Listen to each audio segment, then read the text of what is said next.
My name is Lana. Welcome to my living room. I am here to support, uplift, inspire, and hopefully that empowers you to be the best version of you. You were incarnated to be, to do, and to deliver your gifts to the world. Not a single one of us is like the other.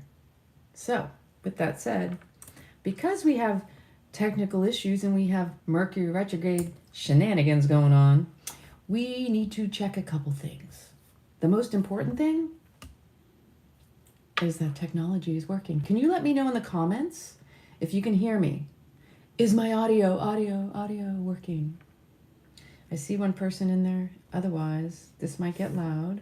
I see one person in there. Aha, it is working. It is working. Okay. So, I started this live and it completely disconnected and told me my audio wasn't working. That's why we're starting all over again. Because try again. Persistence pays off. Dedication, devotion, and staying in your integrity and showing up uniquely as you, not trying to play the copycat or the cookie cutter version of another. Because as I was starting the stream initially, we are all unique individual beings, souls incarnated from the same source. As much as the duality, the polarity, the irony of all the different variations of that in that expression of source, where we are judging, comparing ourselves, we rarely want to acknowledge that it's all a part of us too, and that we all originated, all of us, every aspect came from the same source. Because what are we doing? You know what a judgment is? Judgment is you comparing yourself. See, I'm not judging, I'm comparing myself. And when the sooner you understand that, you understand it, the easier it will be for you to find compassion for yourself as well as others around you. That animosity, that frustration is essentially you going, what do they have that I don't have? Right? That lack mentality, that victimhood mindset, that what do they have that I don't have that I want? You know? Or I don't like what they have. I don't want that. Like, I would never want to be that person. Like, we are taught through aversion. We're taught, and it's a form of perversion, we have this pain avoidance. So to make ourselves feel better, we will reject things that essentially we really want. It's such a crazy mindfuck. It's the reverse psychology of what is it you want? You know, when you go to a restaurant and at the restaurant they ask you what you want to order, and you've got a menu in front of you, which is limited in itself because you only have the choices. That is, if you're like me, unless you're like me and you're like, well, can we modify something? Can I ask for something that's not on the menu? Or what do you have that can accommodate what I know I want? The majority of people, when they look at a menu, and this is all of life, because of the way that we've been taught to avoid pain, to fear authority, to stay within the box, to avoid confrontation and altercation and, you know, just go along to get along. You're not supposed to upset the apple cart. I mean, I can go on and on, right? So you see the menu. I've been around more people that will go through the menu, well, I don't want this, I don't want that, through process of elimination. And through the irony of manifestation and the law of attraction, they don't even recognize that they created the obstacles to their life by the avoidance of that which they don't want. That's magnifying. Where attention goes, energy flows. And the more you're praying for something to not happen, you're actually allowing it to prey upon you. You're drawing more of that to you. Like attracts like. And your vibration, your energy will match that. Where you're at is what you attract. And so when you look at a menu and you're certain of what you want, you will skim it a lot more honed in, more focused. The universe will make something appear. Or you can ask. Here's what I'm craving. This is what I'm thinking I would like. What do you have on the menu? Makes it so much simpler in life. But you got to work through all of that, all the cobwebs. You've got to like find your way out of the mess, the pain avoidance. Because believe it or not, the more you're avoiding something, the more you're attracting it, you're creating more of it. It's just like gratitude. You're just grateful for the breath of life. And like, my life is so blessed and I have everything I need. Versus, my life sucks. I'm on the verge of death. I don't know what to do. I'm in despair. I'm ready to go. There's only pain. Again, only half the story. Where there is poison, where there is pain, there is equally the dualistic contrast, the polarity of that. The two halves need to go together to make the whole. Pain doesn't exist without pleasure, and pleasure doesn't exist without pain. You can get fixated on the one half, but you're fragmented at that stage. When you are fragmented, you're only getting a part of the story. You yourself are not whole. So why do we get like that? Why? How did that happen? How did we get here in this world of, oh, woe is me? Well, first off, overstimulation of all the things. Hey, 144, welcome, welcome, welcome. That way. How did we get here? Well, from the moment you're born of original sin. You're being told, yeah, even before you come out of the womb, you are experiencing everything that your mother has experienced while you're in utero during the whole 9 months. So no matter what, you don't even know the whole of it, literally. You don't even know what you carry forth from previous generations and previous incarnations. There's so much, yes, and to know pain is to know gain. To know pain is to know pleasure. Because you can't experience one without the other. How would you know it without the contrast?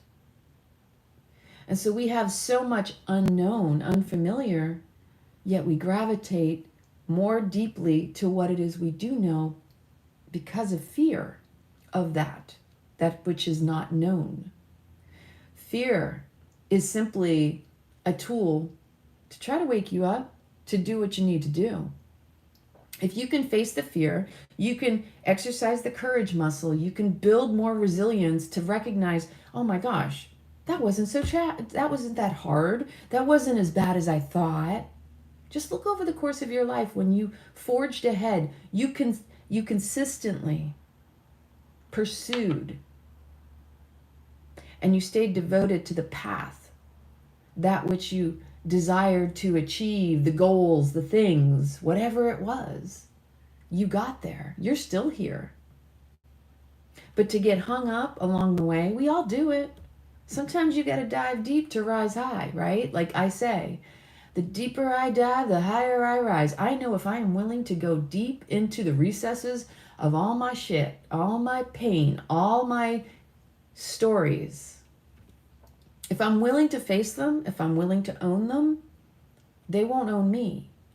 And I can rewrite them. I can recreate my life. I can re-envision, the circumstances, as 144 and I were just discussing. Circumstance, circumference. Circum comes from the word circumference, which means circle, stance to stand. So you're encircled in a stance. Essentially, you're surrounded by a circle, which is mirroring back to you your reality and your ability to see the vision of what's all around you. Your circumstances are always opportunities for reflection and like, wow, oh my gosh. Again, to capture two halves of the whole, to put yourself back into that fullness, the richness of wholeness of self, of soul. Yes, you're in a body, but you are still first a soul. You are a being in this life, a vibration, a frequency, hum of the universe. Everything is vibration, energy, frequency. We need to tune back in, tune ourselves back up, and turn it on. Turn it on high. Like, what do we got to lose? I mean, really, ultimately, when you get down to it, you're like, wow, what was I holding back from? Why was I making it so much more difficult for myself than it really needed to be? Hey, I'm right there with you. No matter what challenges you're going through, we're all going through something. And we have to go back to how funny we humans are. I have like 14 pages of notes from the past week of just download upon, like the themes that have been popping up. And the big one today is, I'm not judging you. No, I'm comparing myself. But humans are funny because they don't recognize how the mind tricks them into thinking, I don't judge. No, you don't. What you do is constantly compare yourself to others. You do judge in that respect. But it's usually from the perspective of, what do they have that I don't have? How can I get there? Versus also, what are they doing, or what do they have that I don't want, that is also reminding me of, because this is how comparison works. It's like we tend to be more judgy in the respect that, we'll reject someone else so we don't get rejected. It's easier to, oh, I don't want that. Oh, that's so expensive. Like that lack mentality, when you put someone else down to raise yourself up. That's just weak emotional maturity. You don't have the emotional capacity to own and recognize that maybe you do want it, but you're rejecting it because someone else has it and you're jealous and envious of it. So if you can recognize the times when you are judging, which is comparing yourself to another person, that is just telling you about yourself. Because the average person has no clue that they're projecting, they're telling on themselves. This is a conversation that I constantly catch myself having with myself in my mind, but also with other people in my small circle. How willing are we to recognize the silliness of our mind, to point a finger at someone else's faults without recognizing and assuming that others are faulty, and we're judging them for their faults, thinking we're the wiser. But it's ultimately because when you spot it, you got it. How would you even notice a fault in another unless you yourself had been shamed or blamed for that same fault? Sit with that for a second. And that's also part of the conditioning of generations of going along to get along. That in order for us to survive, we have to follow the rules and we have to abide by authority.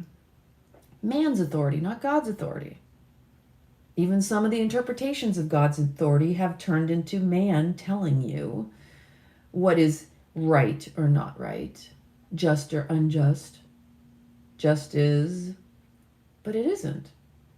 And it's such a fine line, but it's really not. That all you need to do is tune into your body, because your body will always tell you the truth. If you feel discomfort in a thought that you're having, that's basically the body saying the mind is not in alignment. Pain in the body is simply a signal to tell on the mind. It's a tattletale. That's another form of kinesiology. Do you feel pain when you think a certain thought? When you reflect upon your belief systems, those deep grooves, the thoughts you keep continually thinking that turn into the record player. The deeper the groove, the harder to move. You don't even know the music you groove to, that you move to. And your body actually reflects. See, this is the beauty of the body. That the body is like a storybook. Because it's telling all of your experiences. It literally is capturing all of the memories of your life. And then at the end of your life, your body is really the record keeper of everything you've ever been through, that you've experienced. How fascinating is that? Or as this man that I was watching a video on, Human Garage. Look it up. and he talks about fascia. And pretty much a lot of what I talk about, it was really nice to see someone else applying the wisdom that I myself have experienced through my personal physical journey. That again, Vanderkoff's book, The Body Keeps Score. I mean, there's so many great references. But again, most people don't learn unless they learn through their personal experience. So you can read all the books, but how do you apply it and integrate it into your life? You can amass all the information, but is it applied knowledge? Is it integrated in your cellular being? Are you wise from it? Meaning you know it from your experience. A lot of people can go out around the world and talk, but is it part of their personal life journey and walk? So just even speaking about the fascia, our issues are in our tissues. The body keeps score. Are you sticky, icky? Are you mobile? Are you fluid? Are you flexible? The spine is just a reflection of the mind.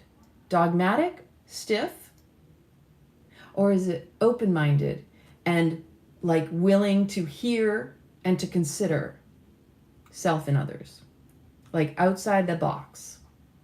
Because rigidity is stiffness. It sticks to everything. It's stuck. And it's energetically holding you hostage to the mind, to all the things that continually repeat themselves to you. So we don't see the thing we're denying in ourselves is showing up outside of ourselves for us to look at. It isn't going to go away until you make peace with it. So like we can say, oh, they're just projecting, or I'm a mirror for you. Like, yeah, but how's that also showing up for you? Because it's, again, receptivity. Energy is flowing both ways. It's not just going in one direction. Like I say, if you own it, if you spot it, you got it. And if you own it, it won't own you. And can you be the witness and observer to recognize your part in all of it too, right? So when we are reminded somebody is showing us ourselves, ultimately, always. That's the whole point of relationship. How can I learn and deepen my relationship to myself? Right? We're in a ship together. We're riding the currency of this life. Currency of the thoughts. Create your reality, because where attention goes, energy flows. You're literally paying for your experience through your energy investment. In relationship, we are showing each other's shit. The good, the bad, the ugly. It's us comparing ourselves that's creating the judgment back at ourselves. We're not even judging the other person. It's so easy to think you are pointing the finger out. Like I say, you got 3 fingers pointing back. But you got to recognize that's a boomerang effect. And that's part of the law of karma. Like you can think you're pointing the finger out and you're judging the other person, but you're coming back 3 times at yourself. You're literally breaking your own heart is how I would like to explain it. Because it's painful. Like when you think about something you've said that hurt someone's feelings, verbally out loud, that's one thing. But even the unspoken is also something that can harm, especially yourself. When we put it out there, we have to be willing to see it in here too. You can't see it out there unless it resides in you. That the judgment is a comparison. So you may project the judgment and say, I don't like this about you. I see a fault, right?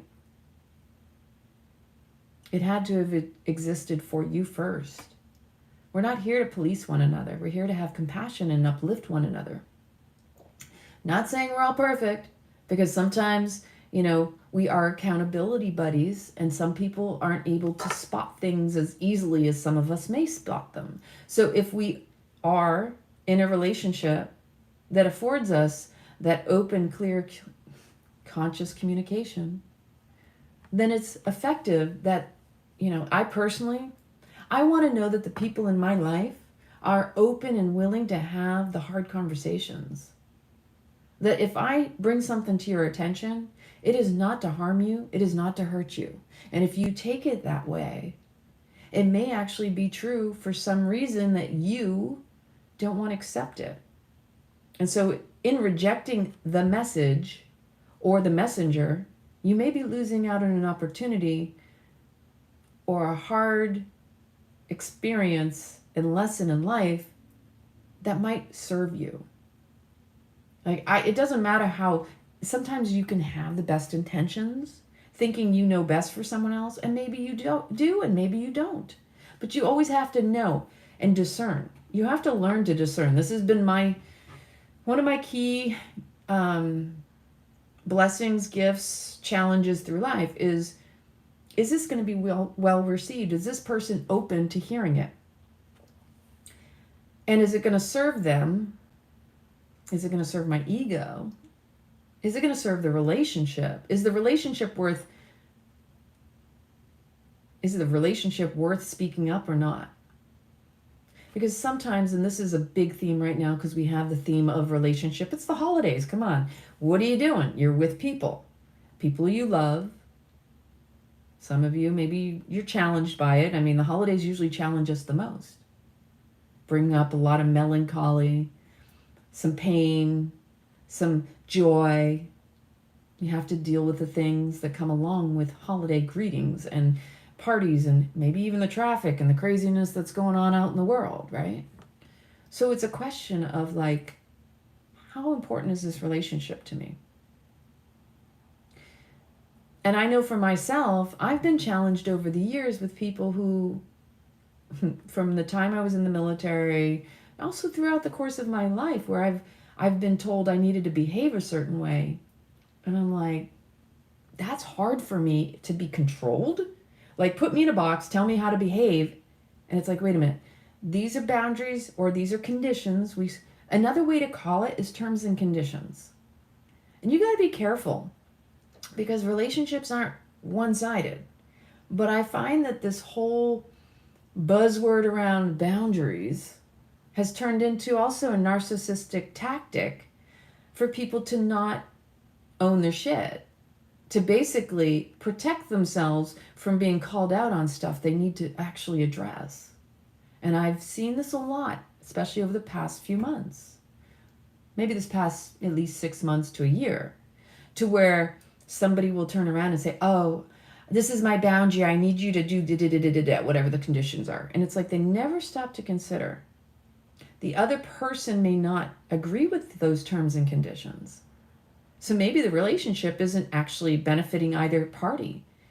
Because if those terms and conditions cause you to have to be inauthentic, not true to yourself, and I say inauthentic from the perspective of you being able to be you, like not walk on eggshells. Because the moment you start to feel like, oh my gosh, I got to walk on eggshells now, if it's that extreme, then it's probably not a good relationship. It's a superficial, surface level relationship. And if there's one thing I've learned over the years, I'm not here to fake the funk. I don't have time to waste, nor my energy to invest. And here's the thing. The way you do anything is the way you do everything.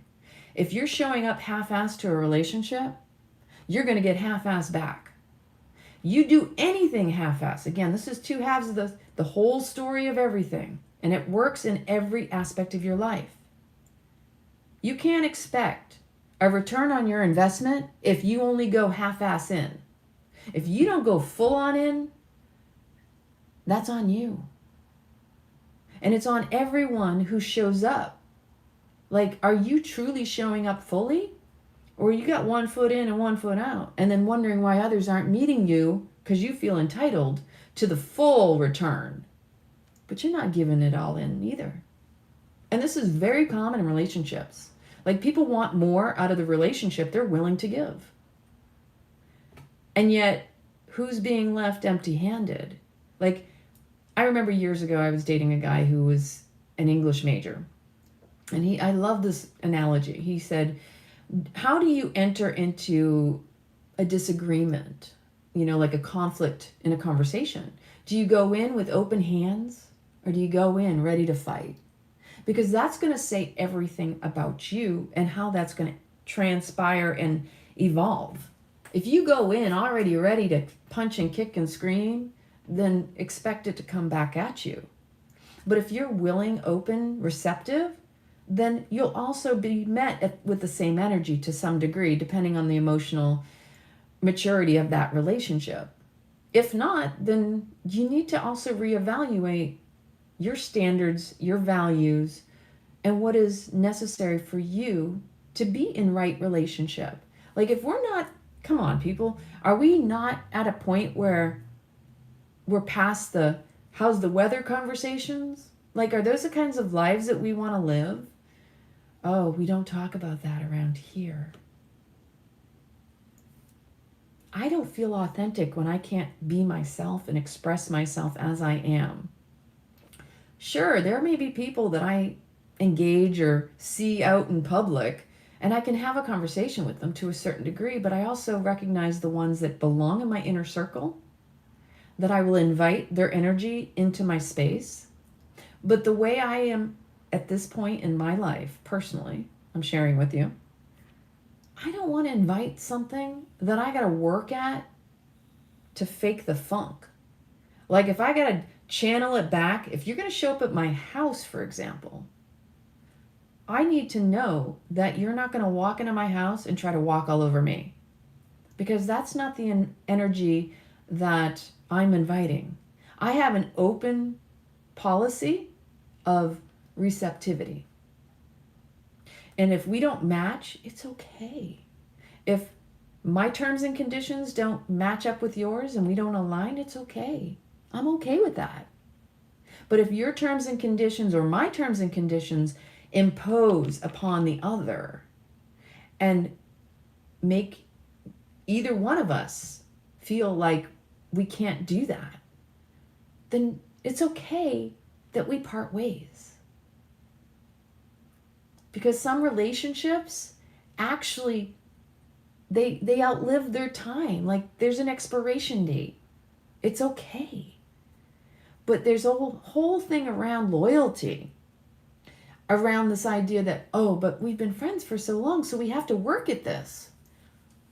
I'll tell you right now, I've got some friendships that certain levels of working at it, yes, I'm open to. But when you tell me your side of terms and conditions, and that's how that has to match up, and it doesn't align for me, then maybe we don't need to work at it. And yet some people will still try to hold on, struggle, fight for their rights, their terms and conditions, and I'm over here going, hey, listen, it's okay to have terms and conditions, but I don't have to agree upon them. I don't have to meet them. It's okay that we don't have to align and we don't have to agree. And it's not always easy. Hey there, Daniel. Argentina. Sweet. We don't all have to agree. But I can honor you. Shakti's in the house. I can love you and honor you where you're at. But don't try to change or control my behavior to keep you happy in your comfort zone. Because the one thing about me, especially with the life that I lead and the work that I do, is I'm here to bring you up, not keep you at your level where you don't want to grow or work on yourself. So that is the circle that I am cultivating, I am nurturing. Because that's important to me, it's important to humanity. We don't grow inside our comfort zone. So we have to get a little bit uncomfortable to grow. I've been doing it all my life. And I'm not saying it gets easier, but the transition, the awareness, the acceptance of it, yes, that gets easier. When you've had it happen enough times, you start to realize, yeah, it's another wave of change. And change is like death. So we have to recognize the grieving process that comes up with it. The honoring of the cycle, right? Yeah, accept the ich. I don't like it. Like, hey, I'm a Leo. I'm all about my drama. I'm all about my roar and then, okay, I'm over it now. Like, I got to get it out physically, emotionally, mentally, you know? And then I'm okay. Like, I shake out that shit. I move my body. I got to get that energy to move. Because if you stay stagnant, that shit will hold you down. You got to shake it out. You got to get it out. You got to move your body. You got to breathe your body breath. It's a real thing. The breath will also help with that. And there's actually, and you know, this is the latest trend. It's somatic. Soma means the body. So we can use all the terms, all the words. It's just trendy to change it up. So I'm seeing the most recent things are, it's somatic work. And I'm like, okay, so you're using somatic instead of body work. Okay. Movement. Movement is medicine, you know? It's kind of funny to me. Embodiment. That was a buzzword for a little bit too. Like bodies in all of it. It's just different works. The vagus nerve is the 10th cranial nerve. If you know when kids do this, do you know that pulls on the 10th cranial nerve? Vagus nerve. That actually tonifies the vagus nerve. So it's okay. When you do that, you're tonifying your vagus nerve. A lot of breath work also stimulates and activates the vagus nerve, because what it is about is strengthening your nervous system. And when you tonify the nervous system through the vagus nerve and all the things, it's also reinforcing your courage, your ability, your receptivity, your resilience. It's all connected. It's all interwoven. You can't get away from it because you are it, right? The vagus nerve is also known as the wandering nerve. It's a main part of the enteric nervous system, which is very rarely even discussed. I don't even hear people talk about it, but it's one of my favorite subjects. So when we talk about all this judgment, all this comparison, how does it serve us? It gives us excuses to sit in our smallness. Okay, so you judge somebody. What are you going to do with that? How are you going to use it? Are you just going to abuse the ability to have an opinion? Oh boy, you know what opinions are like. And you got a whole lot of people running around like monkeys with their opinions, throwing their shit at one another. Why are we in such a shit show? Oh, I don't know. Maybe because we're throwing shit at each other. We're like, hey, my life is a shit show. Because I don't know how to own my shit. I just know to throw it. Yeah, look at that. That's them, not me. They don't even see the shit on their face. It's coming right back at you. Boomerang. I got you. Nope. You know, that's loaded gun. Hey, I do it too. I spot it. I got it. I own it. Like, I own it. I'm willing to own it because I know it can't own me if I take over my authority, my accountability, my personal responsibility for the choices I make. So, when I was a child, my mother used to say to me, because I'll never forget, because there's this fine line where humans, adults, children, we know what is right and what is wrong.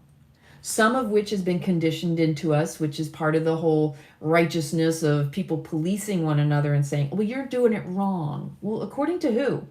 Somebody who told you, who told them, is part of that whole continuous authoritative, you need to do it this way, versus the nature within us, the gnosis. We know in our hearts when we do something wrong. But the shame and the blame is not serving us. And this is going back to, you need to own it. So when I was a child, my mother would say, you want to know how I know you're guilty about something? And she had no clue. And she explained to me. And then I was probably 10 or 11. I would basically, and everybody does this until they realize they're doing it, or they don't, because maybe you don't have a reason to tell on yourself, but we're always telling on ourselves. Our body is always demonstrating where we're at. It's whether or not you can read the body language and hear between the words, connect the dots. Tattletale behaviors, we all have them. She said to me, The reason I know you did something wrong is because you already defended yourself from the behavior or the situation. Like, it was already like, I didn't do it. Do you remember when you were a child and you would do things like that where you were like, it wasn't me? That's a common one. It wasn't me. I didn't do it. What are you talking about?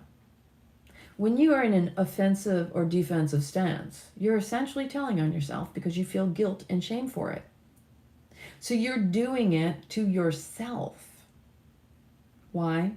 Because at some point, whether you were taught, punished about doing something, or you innately in your heart and soul know that it was wrong, you learned how to shame, how to blame, how to point the finger. And this all goes back to, once again, we are judging through comparison. So, when you feel something isn't right, you immediately, like, you feel like you need to get it out. Especially at younger ages, I would say that as children, we're more willing to try to shake it out. It's another form of regulating the nervous system. So to even demonstrate and exercise or articulate, it wasn't me, I didn't do it. Because you can't hold on to that. When you're young, you're trying to release and relieve yourself of anything that doesn't serve you. There is an inner knowing as a child that I can't hold on to this because it doesn't belong to me. It's not my story. So I need to, like, find an outlet. And the older we get, the more we hold on to things, not knowing how to relieve ourselves of those. There's a good word for it. It's like we're holding on to something that doesn't belong to ourselves. We want to relieve ourselves of that. Oh, the word, please drop in. It's almost like a spell. I mean, every story we tell is a spell, because the words we use, the words we choose, are essentially reinforcing those grooves. Every time we tell a story, we are spell casting upon ourselves that which the story demonstrates and expresses. It's an energy, it's a frequency. And when you tell a story, you're back where you were from the original account of that story. So you're reinforcing the spell, you're reinforcing the story. But we genuinely, our true nature is to dispel that energy, to discharge it. Because what happens? A trigger is a charge. Energetically, just like negative and positive electrons, and we need to discharge when we feel charged. We want to let go of that which is excess that does not belong to serve the body and the mind. So we don't want to carry the heavy weight. Exactly. A great example is when you see animals. Do you ever notice that the animals will, they'll fall or they'll do something? One of their ways to reset their nervous systems is to shake it off. It doesn't always work for humans. Sometimes we need to do a little bit more than just thinking we can shake it off. But in the awareness of it, we're already starting to do it. The willingness to let go of it, to discharge it, to dispel it, to not tell the same story, and to recalibrate, to rewrite and tell a different story, like the one you want to tell versus the one that's holding you in the spell. So the only way we're ever going to erase the guilt and the shame is to have compassion for ourselves and to stop judging so harshly, because that comparison that we have to others is saying, I'm not good enough. Think about it. Every time you're judging, you're essentially saying, I'm not good enough. Or in your mind, maybe, I don't want to be like that. You're trying to lift yourself up by putting someone else down, which again is the same thing as saying, I don't feel worthy. But it's a passive aggressive way of saying, I'm trying to make myself feel better than you, but it doesn't work that way. Hello, beautiful Pamela. We have to be willing to reflect and compare our progress but not berate or criticize ourselves over the expectations that we've had or placed upon ourselves or had placed upon us from a very early age. Because most likely you were set up in your life throughout conditions and outside of your control that you have to behave a certain way. Some of us have certain ways we were raised that we recognize where it's like, holy shit, not everybody was raised like me, so they don't understand. It's respectful to call me before showing up, or to even ask if I'm available, or just assuming, like there's a lot of this going on in the world, right? Like this whole, well, you're supposed to be available because of blah, blah, blah, whatever story they create. And maybe even you do that to someone else where you just assume a story about someone else that you yourself don't even know to be true. So we rarely see where we're half-assed in life and where we are setting ourselves up for these sufferings and these struggles. And that was something I was sitting with earlier. Again, everything is two halves of the whole story. I mean, we want the full picture. Not only do we want to know it for our gnosis to empower us, because the more informed, well-informed you are to your wholeness, to knowing the full story versus, I just want to know this part, I just want to believe in that thing. If you pigeonhole yourself, focus on the expectations versus accepting what is, as opposed to fighting for what you want it to be and it isn't, because this is a huge one, but you're supposed to be this way. And so okay, so like some examples. Have you ever had some friend that wants you to behave a certain way, and then they're arguing with you about you not falling in line with they're trying to control you, trying to tell you how you should be in order for them to be happy. And it's like, I'm not responsible for your happiness. I'm sorry you feel this way, but maybe we just don't jive. Maybe what you expect of me is actually an imposition on me. Like, healthy relationships have conversations that are uncomfortable. And both parties need to be willing to hear the other. I've had times when people are like, you're polarizing, or you need to be a certain way because otherwise you're polarizing. And I was having this conversation with someone earlier today about this about a year and a half ago. I was in a situation where I was told I was polarizing. I'm like, and the old me would have been like, I'm so sorry. I thought I didn't realize. In a defense of something I don't need to defend. Because what was happening was that person was telling on themselves. It wasn't necessarily that I was polarizing. It was that things that I've said, they disliked. It's not hate speech just because you hate it, people. Think about that. So, for example, this person, and I'm just using a general experience I had last year, I didn't catch it right away because there's a part of me that also kind of like holds me back from seeing the bigger picture until I start to reflect on, like, as the observer, witness from afar, instead of when I'm in it and maybe old triggers and old traumas are playing out. Because part of my old trauma was to defend myself, right?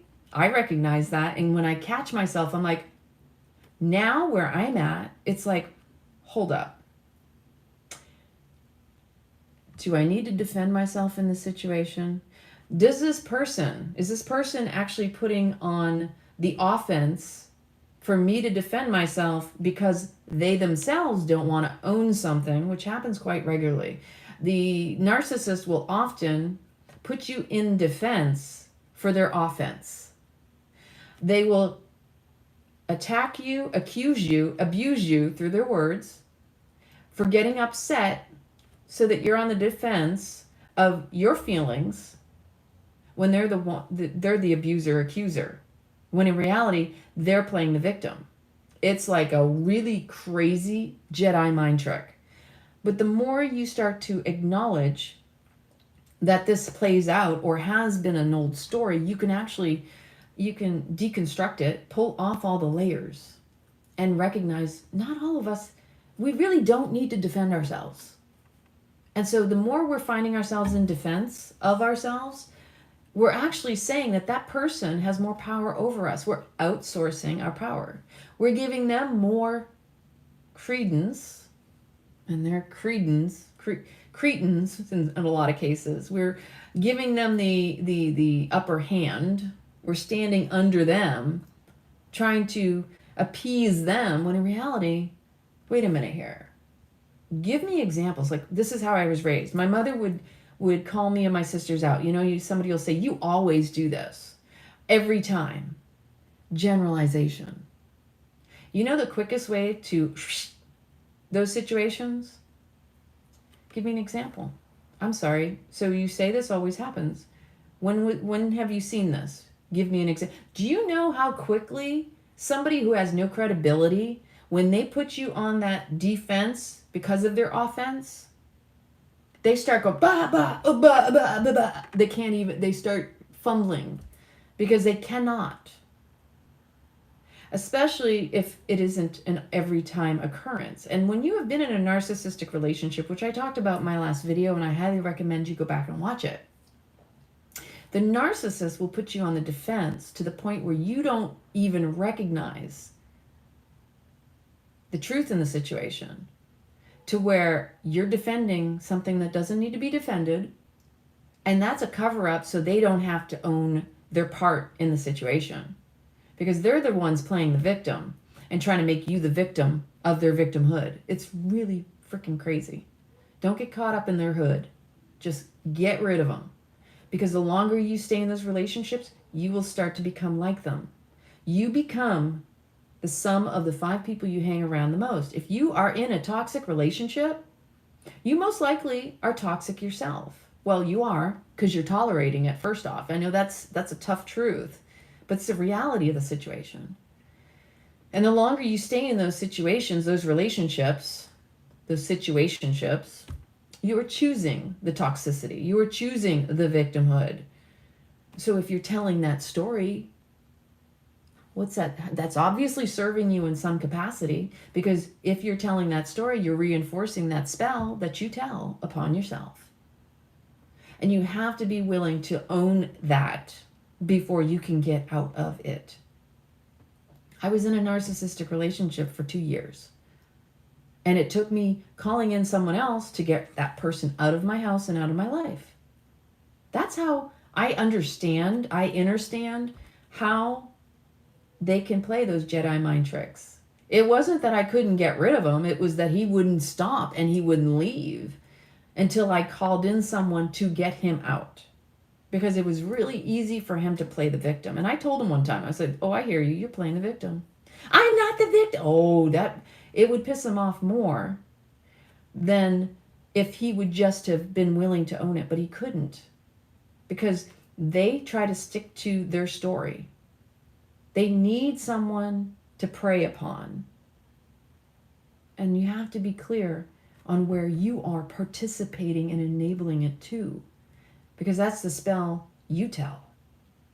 So you can say, oh, they're a narcissist, but what's your role in that relationship? High awakening soldier. And we've all been in crazy scenarios in life. I mean, we're all here. We have some years on us. We're not children on this channel, right?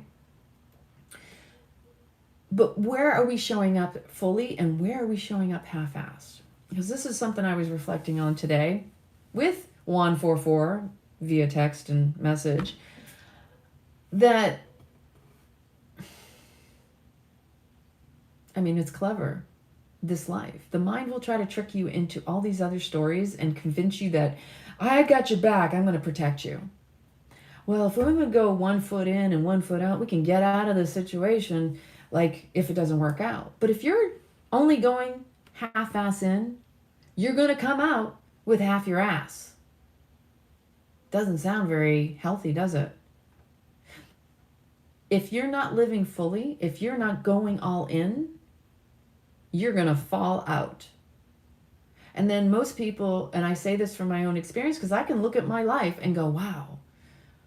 In relationships, great example. How often would I be in a relationship expecting the shoe to drop, expecting the person to leave, expecting something bad to happen. We've all been there, done that to some degree in our lives. Was I fully in?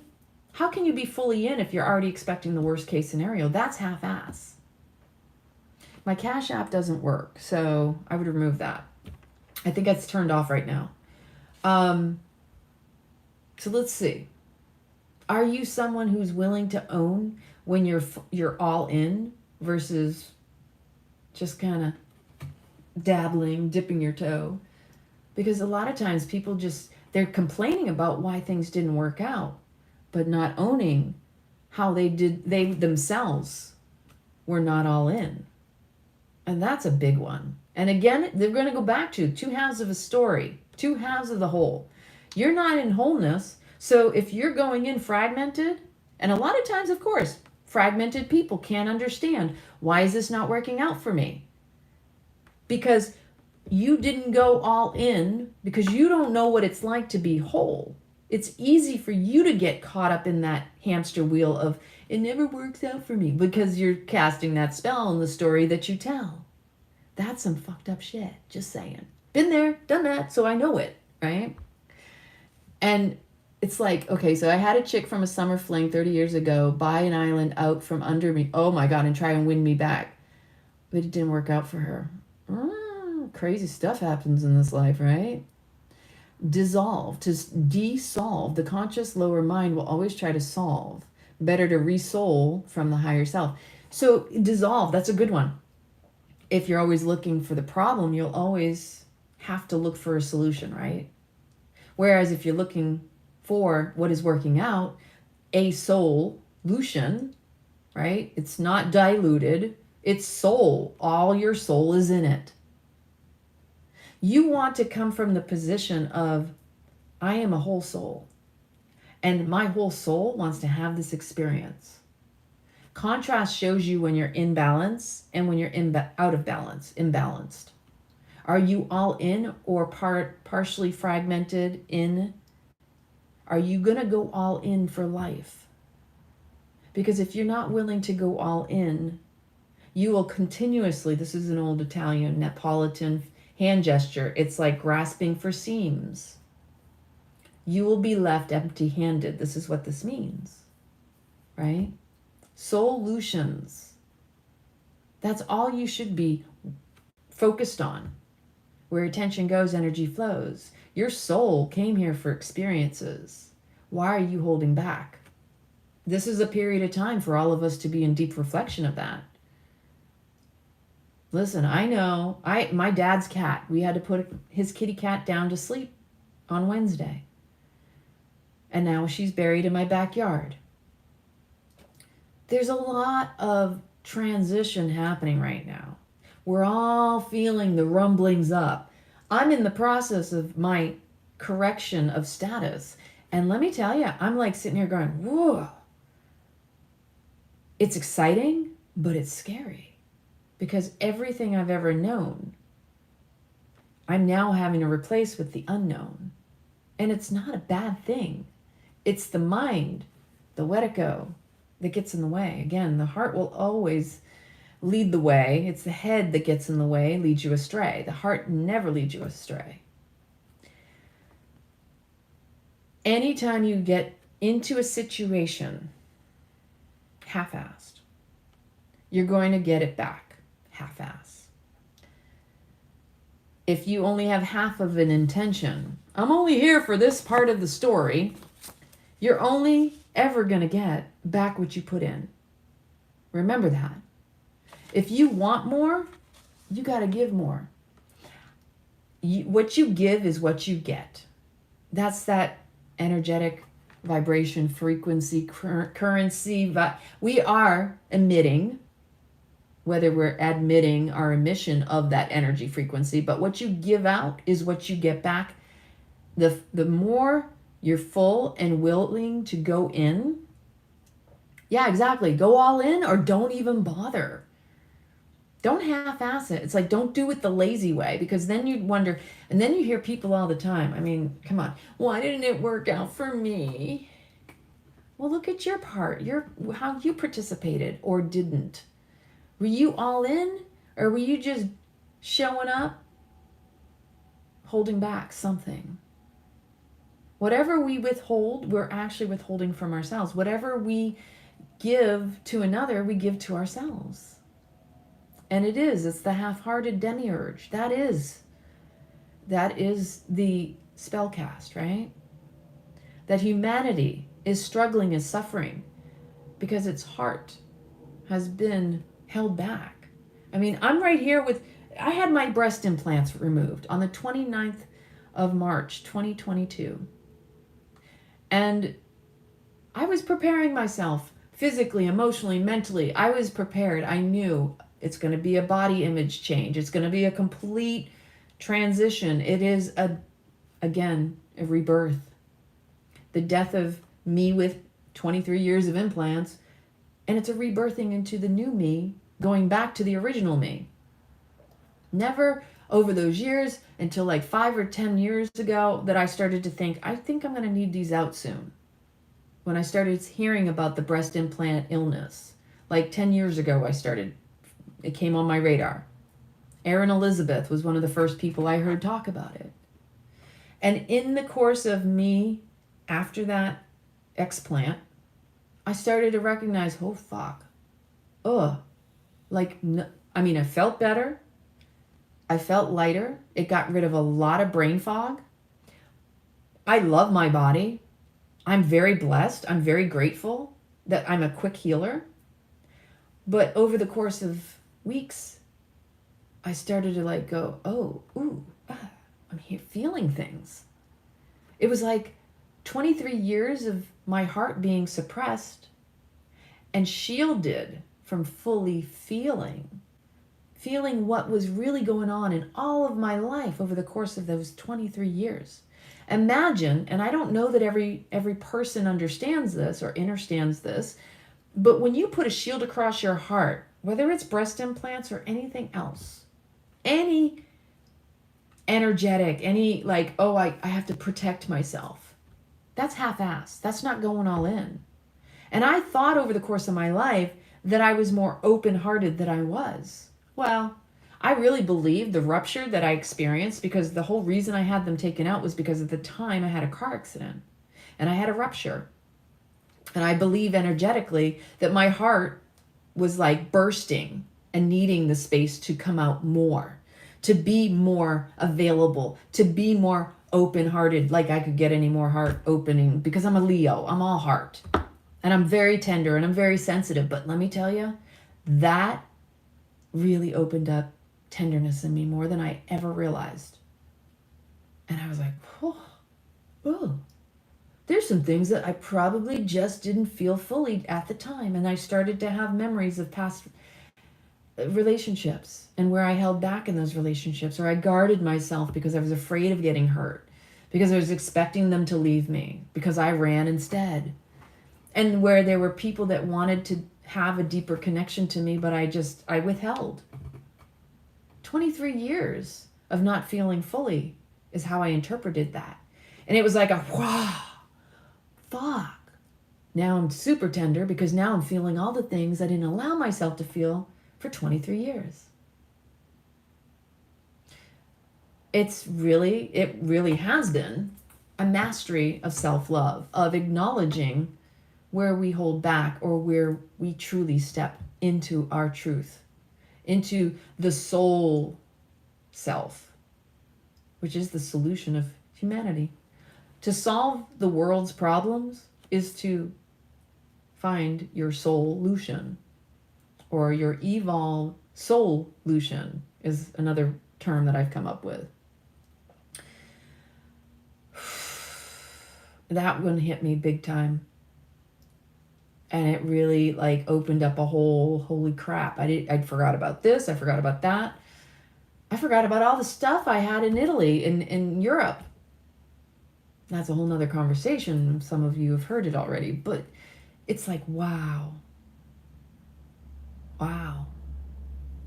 What a humbling, come to my knees, really oh, wow. I'm sorry. Inner child, I am so sorry that I held back.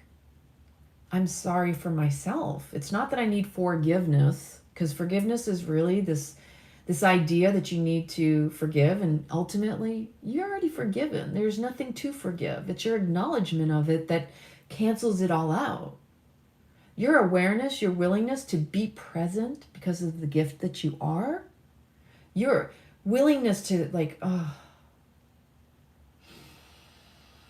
I didn't know then what I now know. Therefore, now I know better and I can do better. That's all we're ever meant to be, is to do better from moment to moment. That this comparison of ourselves to others is really about us competing with ourselves. Because again, there's only one of us having this human experience, technically, through all these different expressions, and then we just mirror things back to one another, and we're like, and the flinging of the shit kind of thing. But it's ultimately that life is meant to be felt fully. It is meant to be experienced fully, to live fully. Without us going all in, we're all fragmented. We're all confused. We're not in our wholeness. And the true wholeness is what will be the healing of humanity. Reclaiming, recapturing our solution, telling the spells that we want to cast as stories, as victories, not victimhood, because that's part of the conditioning, isn't it? Think about it. Like, we naturally we naturally look for the worst case scenario. But the reality is we've been conditioned to look for the doom and gloom and everything. I mean, look at the news and the TV and the social media. Like, it's a shit show. They're deliberately trying to hook you, shock value. And what does that do? The nervous system. It zaps you every time, hook, line, and sinker. What is the term they use? Oh, clickbait. That's a good one too. They're using clickbait to shock your system, to bring you into the machine, to keep feeding it. They want you, yeah, exactly. We now return you to our regularly scheduled programming. Hello. It's always in your face. And it's a question of whether or not you can actually laugh at the divine comedy and walk away. Again, I'll say this to the day I die. This or that is the trap. The middle way is the solution, because it's the neutrality. Noticing that the this and the that are the imbalanced aspects of the neutrality. If it takes you this way or it takes you that way, you're swinging on the pendulum of life. Can you come back to the center and ground yourself? Can you recalibrate your nervous system and recognize those are contrasts? Those are imbalances. That is not the truth. When you see the whole picture and you get the duplicity in the meanings, you can bring it all back and be all the wiser for it. But you have to be willing to see what is and not expect it to be that belief system, right? So how many times have you been upset that it's not the way you want it? So the struggle and the suffering is really your expectation, needing it to be the way you need it and want it to be. And you fight for your limitations. And you argue against what is. You're creating it. If you can only just see it for what it is, let it roll off of you. Smooth, ease, grace. It's not yours. None of it's ours. But yet it is. That's the paradox. We're all part of that collective consciousness, the collective collaboration. When the stream of consciousness is going by us and we're picking up, and we're also contributing thoughts to one another. You ever notice when you listen to me and you listen to someone else, there's certain buzzwords. We're all kind of like on that vibration, that frequency. And so are you, because you're hearing it. We're all collectively collaborating to connect. The frequency, the vibration, the energies are interwoven. We are not separate. Anything I say is not original. It's part of all of it. I don't own it. You don't own it. It's funny too, because people will be, oh, but I said that too. Or like, I've been caught. I catch myself doing that as well. And it's really like authenticity in itself is just rewarding. It costs nothing. When you're inauthentic, it costs everything. What are you willing to invest in? The expensive lie, or the one that makes you thrive? Because the more you are in your integrity, the more you're going to get that back. You may think you lose people, but they're just telling on themselves that they can't align with you because they're not aligned with themselves. If you are on a certain path, it's not to say they need to align with you either. They may just have a completely other path to go on to get to the same location, because we're all going to the same place. But we don't all have to be on the same path together. And sometimes, again, the paths, they split, and then sometimes they come back. But we can't be holding on to things if they're not in alignment. Like, just let it go, let it be, and see what ends up coming back to you. It doesn't belong to you. It takes no effort. The only effort people tend to make is to fight and resist what is. Hey, Carl. Good to see you. Personal experience is the best teacher, because that's where the integration and gives you the wisdom. You hear people talk about things, but how do you feel it in your body? Does it really resonate? If it doesn't feel like it resonates, it's possible that person isn't even in integrity or alignment with themselves. We feel, because again, feeling is the truth indicator. Kinesiology, body awareness, body language. The body is always going to tell. It's going to tell on the spell. It's going to tell on the story. It's going to tell on the mind. Trust your body more. It has a whole lot more wisdom than we give it credit. It is true, though. If we're not all in, things fall apart. Just look at your life. You always have to question. Or if you're not all in, it could be that it wasn't meant for you to begin with. And see, that means you weren't in alignment in your soul's evolution and direction. Like it wasn't part of your path. Maybe an aspect of what you were part of was meant to be learned. You had to have a certain aspect of the experience. Of course, everything serves. But when we recognize, it's like, wow, that's not my path. That doesn't, I thought I was going to go in that direction, but I did glean this information from it. So it served you. And it served you to have the experience, because through that experience, you recognize, I'm so glad I went through that, because now I know it's not for me. And it's okay. Whew. Take the weight off your shoulders. We're not here to carry a heavy load. Come on, people. Do things smarter, not harder. That was like years ago. I came up with a whole song on it. I haven't shared it here because I'm a little silly, Gotta make things smarter, make them less harder. You gotta keep up the light so you're not stuck in a fight. There's so many different things. Experience plus applied knowledge equals wisdom. That's your awareness, yes. Freedom, kingdom. Freedom. Dome. Here we go back to the womb. The womb dome. The women's womb. The matrix. The original matrix from which everything originates. 0 point. The void. So much. Keep it simple, sweetheart. I know, right? Kiss. I love that. Find your tribe and love them hard. Learn how to become self-empowered and self-sufficient. And so there's another word. People think sufficient. What is sufficient? What does that mean?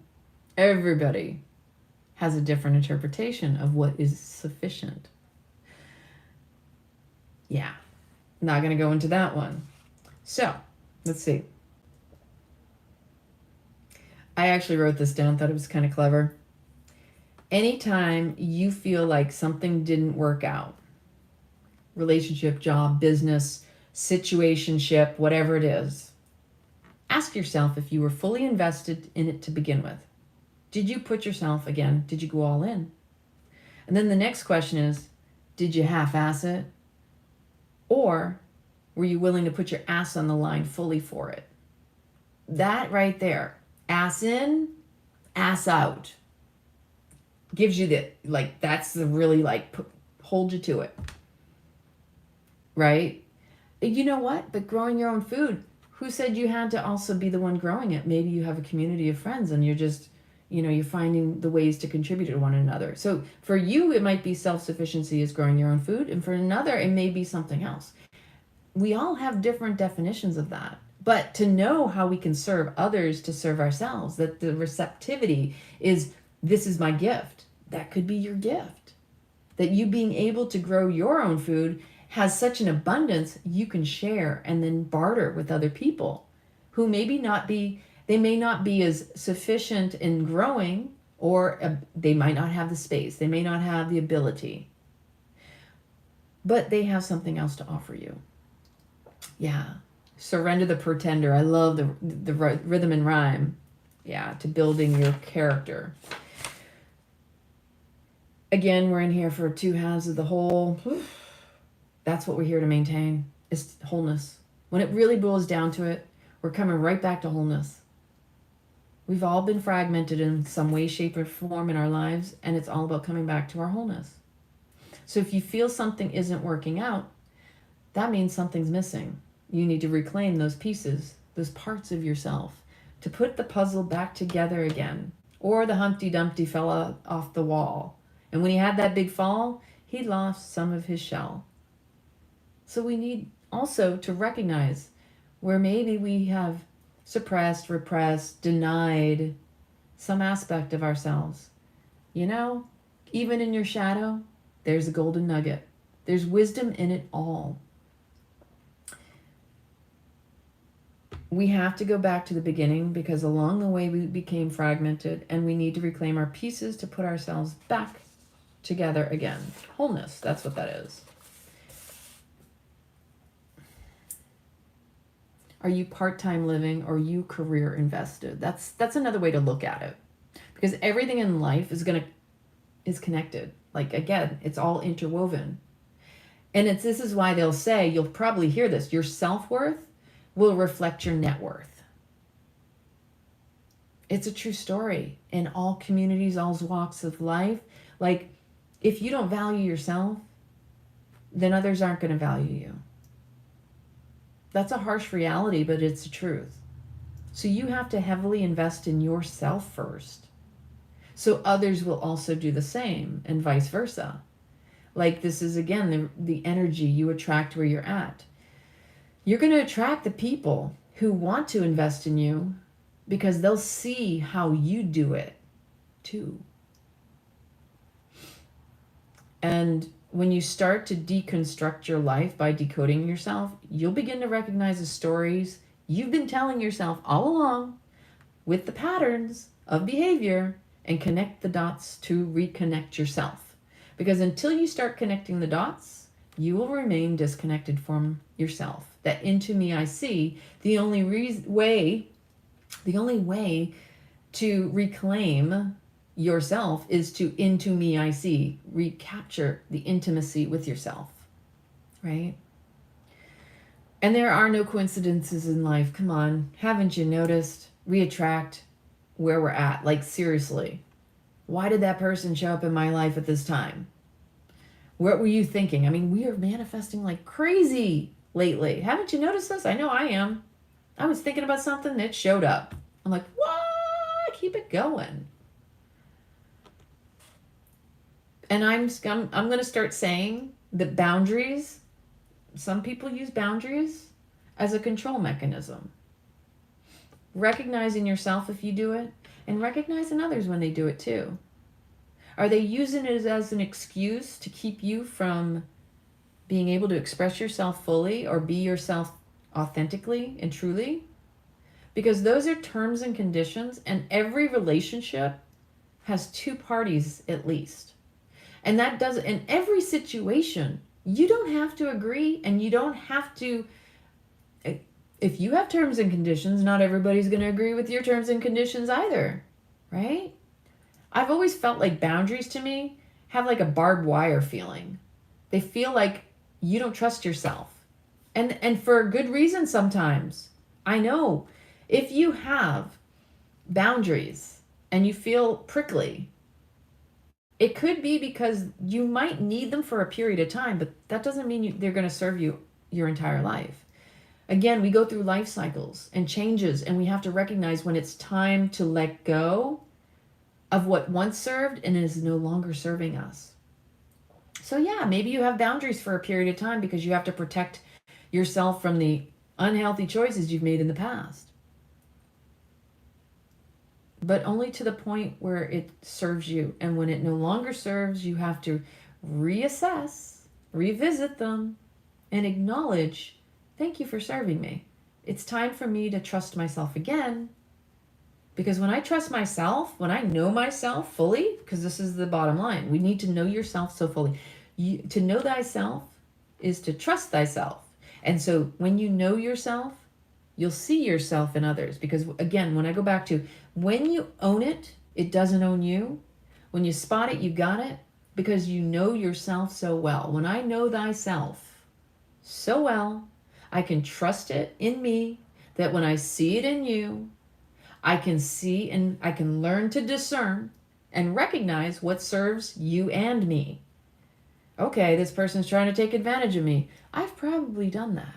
I think we've all done a little bit of manipulation to get our way over the course of our lives. That's called coping mechanisms, survival skills. We learn that through our childhood. We're taught to lie based on punishment. So is punishment constantly driving you to do what you do?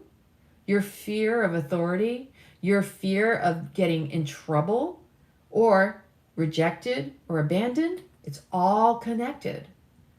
When relationships, great example. So you don't want to tell your partner something because you're afraid they're going to get upset. You're already judging them that they're going to get upset with you, and you're not seeing that part. You're assuming a judgment they're going to have on you, but not seeing the part you play in that too.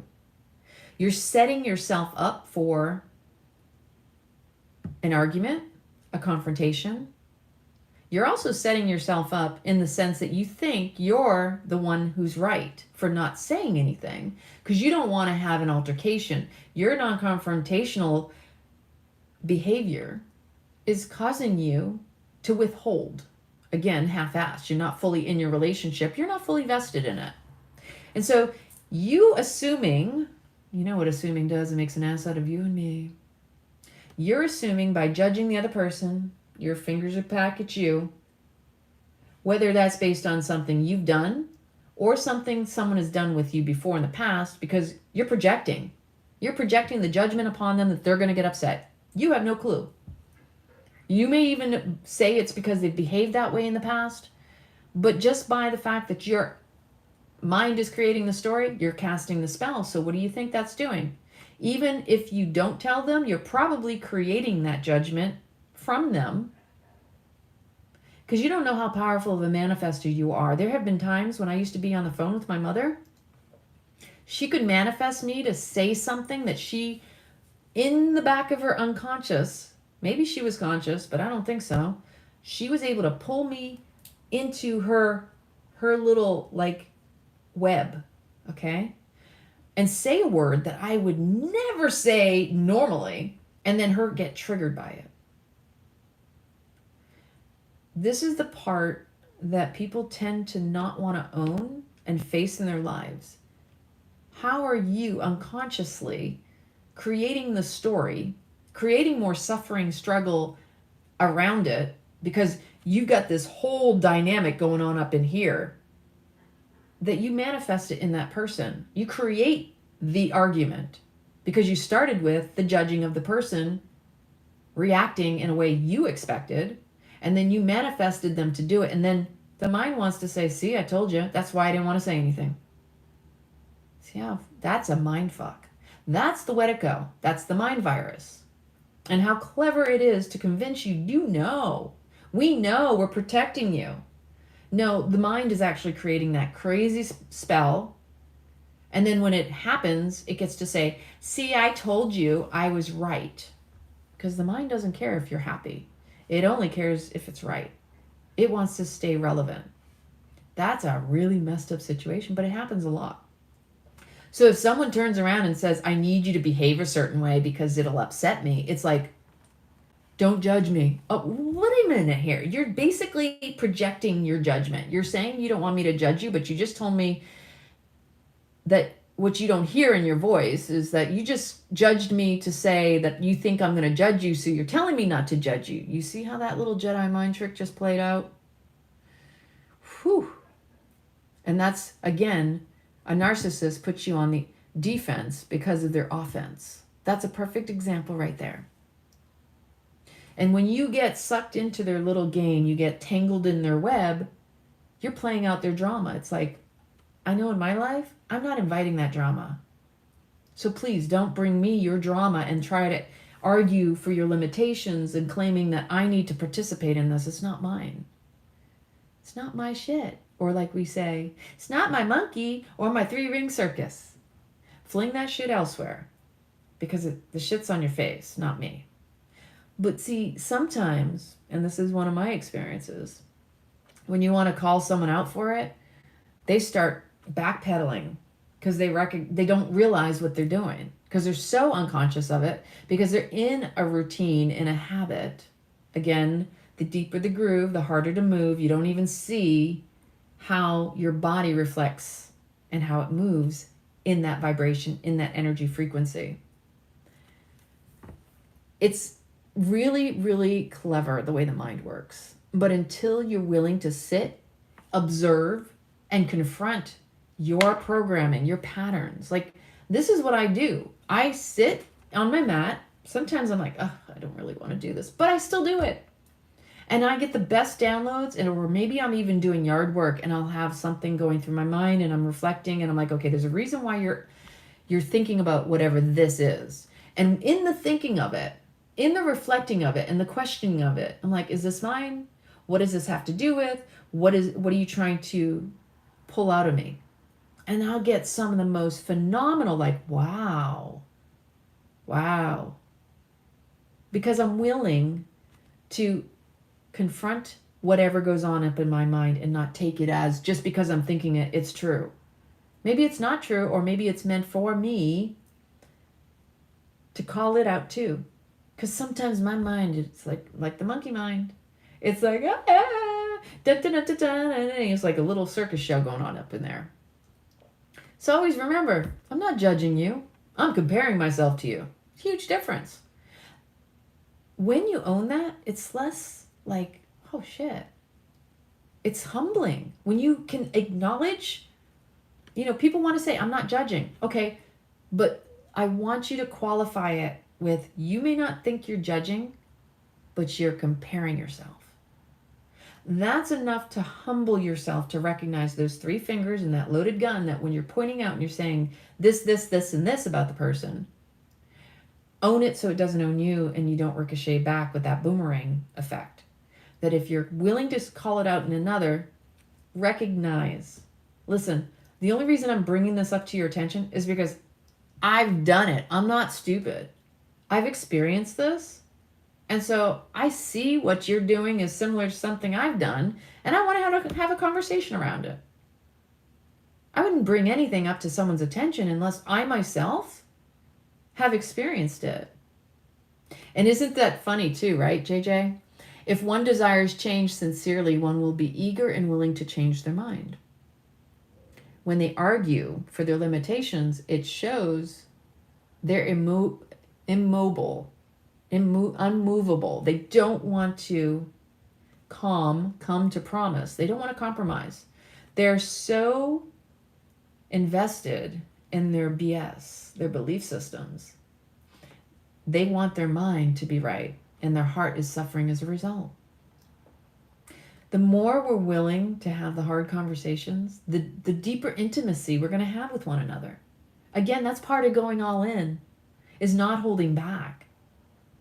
And the most powerful, the strongest relationships are those that are willing to have those hard conversations and grow together, as opposed to, I'm growing and going, and this one going, no, I need you to stay down here to enable and keep me small. I'm sorry, I can't stay down there. But you can't, it doesn't you're changing frequencies and vibrations, and it's like, I have to let you go, and it's okay. And I'm okay with that. I can't make you okay with what you don't want. You fighting for the expectations you have is your struggle. You accepting things as they are, unless you're willing to come with me, I'm the first person to tell you, I'm here to lift you up. I am not going to put anyone down. Why? Because that doesn't serve me. Humanity is only going to rise when we ourselves rise and we bring others with us. We lift each other up. Putting each other down and this whole bickering about who's right, who's wrong, and the whole, all this stuff isn't serving, especially ourselves, because when we put another down, we break our own heart. When we point that finger down at someone else, we're serving ourselves the sentence of suffering. You may not think so in the moment, but we all feel that remorse and guilt of like, ugh. When you say it out loud, like, ah, you're like, oh shoot, I wish I hadn't said that. When you hurt someone else, it hurts too. You think it's about the other, it's always about you. I know from personal experience. Ooh, I've made an ass of myself. You know how many years I had to go through the fight within myself, the need to. But look at me. I'm struggling. I'm suffering. Victimhood mindset, right? Yeah, exactly. Take charge of your own mind. That's the only way to really win at this game of life. In fact, I wrote something down somewhere. I got 14 pages worth of win at the game of life. Perception is the highest form of awareness, and it belongs in the fascia. So where your issues are, they're in your tissues. If you have tightness in your body's going to scream at you. Tension in the body is the tension in the mind. It's the density, it's the heaviness, it's the struggle, it's the strife. Your body is resisting only because your mind is insisting it needs to be right. If you really want to take charge of your life, tap into your body. Your body is always going to tell on the mind. It is right there. It is your guidance system. Your body is the most wise, amazing. It's art. It's creative. Like, you glow based on what you know as a gnosis know. GNOW. Your gnosis shows. If you want to bring others up, you got to be willing to stand up in your authenticity, your integrity, your consistency in being you. How many times in your life, I'm just going to say from my personal experience, how many times in your life have you gone along to get along and you compromised yourself and you suffered for it? I was just reflecting about my past and how when I was working in the government and the military, and how cumulatively it was always causing physical harm to my body, energetically. It wasn't aligned with my beliefs. It wasn't aligned to my soul. I had the experience I needed to have to acknowledge and recognize all of that. The times when people tried to authoritatively stick me under their thumb and control me, and because they didn't have any control over themselves, I can recognize that. I know that. This false sense of power, control. Whenever we try to control our externals, it's because we have no control over our internals. When you get charge of your body, especially your mind, everything will fall into place. It will align. But you have to be willing to face the shiz, the stuff you dislike. In order to find the comfort, you got to go through the discomfort. It feels uncomfortable. It feels icky. It feels sticky. It feels, Guess what? There's beauty in that. There's purpose in your pain. The sooner you do it, the deeper you dive, the sooner you're willing to dive deep, the higher you're going to rise, the lighter you're going to feel. Movement is medicine. Yeah. Anyway, did I tell enough? Anybody have any questions? It has been a heck of a time. I mean, we have a full moon on Tuesday, and it's like, wow. And we've got Mercury retrograde, and we got Venus and Saturn, or I'm sorry, Venus and Scorpio. It's like power dynamics and people on edge and angry, and the driving is like, what? Are you kidding me? It's like, wow. I like to stay in my bubble, and then I go out, and I'm like, ooh. I mean, I can feel it before I go anywhere. I'm okay with it because I'm okay with my stuff. But sometimes, I'm telling you, driving is the best tester. I'm the first one to tell you that I don't necessarily always have patience when I drive. But since I came back from my trip to Spain and Italy, I will say that I felt so calm that even in my car, I'm like, I'm fine. I'm fine. It's all good. There's some crazy drivers out there, but I'm like, as long as I'm aware of my surroundings and myself, I'm okay with that. Yeah. Life. It's a beautiful thing. I'm grateful for all of it. There was something else that came to mind earlier, and it's because I normally do more rebirthings, especially in my area. And rebirthings are the most important for people who struggle the most with anxiety to depression, and like this whole idea that it reminds me of fibromyalgia. Okay. So rebirthings are ways to push your body to a point of, I'm afraid I'm going to die, because that's the whole point. You have to make peace with death. And it makes me think, how many people have anxiety, have never had those near death or those close calls to really truly appreciate their life. It's like with fibromyalgia, and I'm aware of what it feels like. It's like your nerves are on like hyper alert, and that has a lot to do with the controlling and the fear. It's like always feeling like something's going to attack you, come after you. And that, again, that's chronic stress. That is your body in the fight, flight, freeze, or fawn mode. That is when you're like always expecting the worst thing to happen. Oh my gosh, the UK next year? I don't know.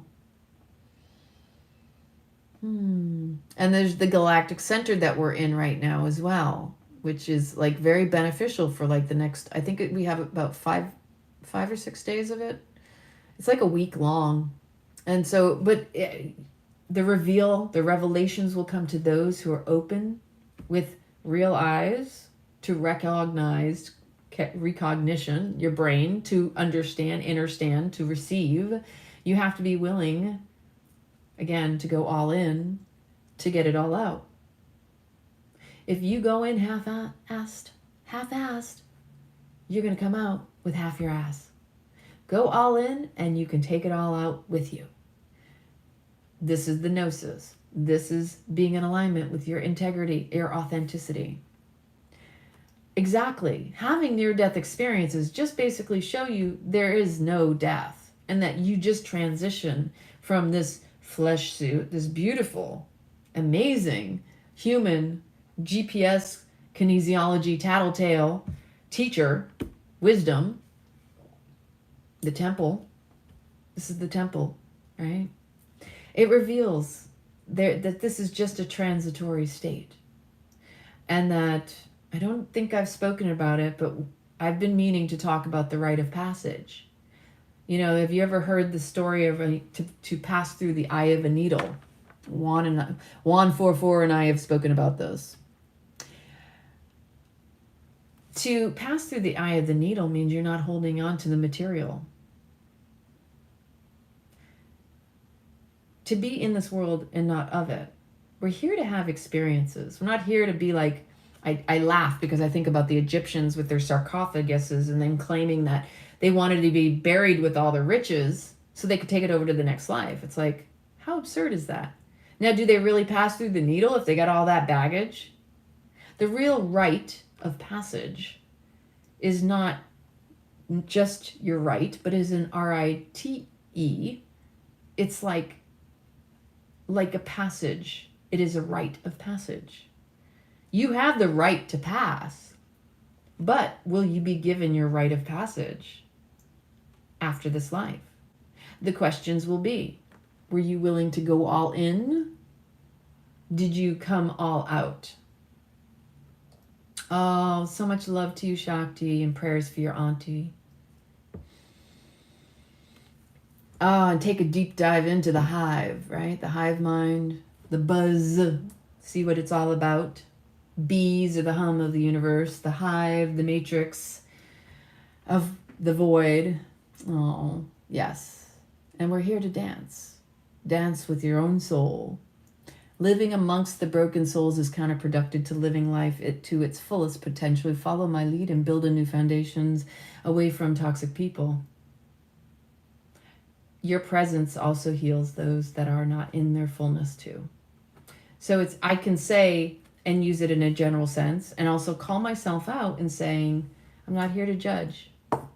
Somebody might be toxic in a certain sense, but I don't want to call them toxic, and I don't want to reinforce that spell by calling it that. I don't really want to judge toxicity in the sense that I've been there, so therefore they're just where they're at in their journey. They just can't meet me where I'm at.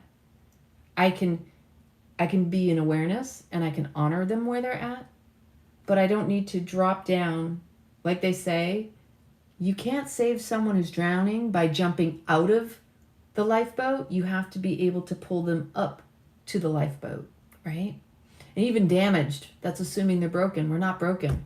We're just fragmented. We're just needing to reclaim those pieces of ourselves, right? So we really want to live through an inspired life. We want to show up and show others, hey, look what you're capable of. Look at me and what I'm doing in my life, and let that inspire and reignite that within you. Lead by inspired living. By your presence, the world is a better place. By you being in your full authenticity and integrity, and you being aligned with your heart and soul, you actually spark that in one another, and you contribute to the collective consciousness, the collective collaboration, that we all rise together. They may just not be up to the level that you're at this moment, because we're all at different levels. And we're not really here to compare ourselves, but we do it. That's what judgment is, right? And it's beautiful. It's all okay. It's okay where you're at, where I'm at, where other people are at. It's the judgment. It's the pointing the fingers out like those are supposed to be better people. We've all had experiences. We've been somewhere. We haven't been somewhere. We can't relate to certain situations because we haven't been there. So why do we try? We can have compassion.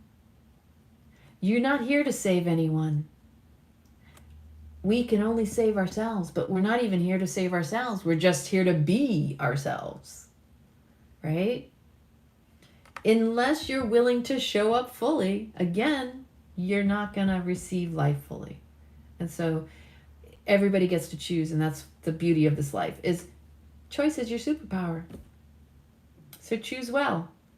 The best that it aligns with you intentionally. There's so much more, but that's the beauty. There's always more. And so thank you for showing up tonight. I appreciate you for listening to me and also sharing your wisdom and your levels of consciousness and awareness, because this is how I see it. When you show up to you, you're doing it for others too. It doesn't matter if you see it in another, because what matters is you're doing it. We're not here to, thank you, Michael, I appreciate that. We're not here to fix, to help. That's in itself a judgment that someone's broken. We're projecting the idea that someone needs us to save them, because in some way that somehow will fix and help ourselves. We're not here to fix anybody. And not even ourselves. We're just here to follow our soul's calling, to align to the higher calling. The reason we're here to share our gifts and our wisdom. That's the beauty of this life. Thank you. I really, really appreciate you. And we can continue this conversation another time, because that's what I really love, is getting to share with you. And so thank you. I love you. Have an amazing happy Yules, blessings, whatever it is you want to call it. I don't know what to do anymore. I just be happy that I have my family. So it really, to me, is all about being in the presence of those I love and care for, and being able to love them as they are. They may not be where I'm at, but I can still honor them where they're at. So, mwah. Choose peace, not be in pieces. Love you.